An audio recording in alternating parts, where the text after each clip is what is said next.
Let's pause for a moment and ask, what really sets us apart from other creatures?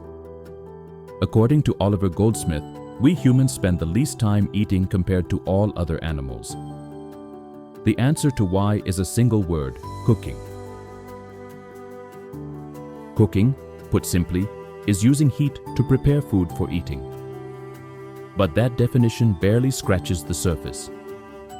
Just think about the poetry in a dish of butter chicken, savoring mutton stew, ilish bhat, coconut shrimp curry, champaran meat, or kolhapuri mutton. That's only a glimpse of the dazzling diversity of Indian cuisine.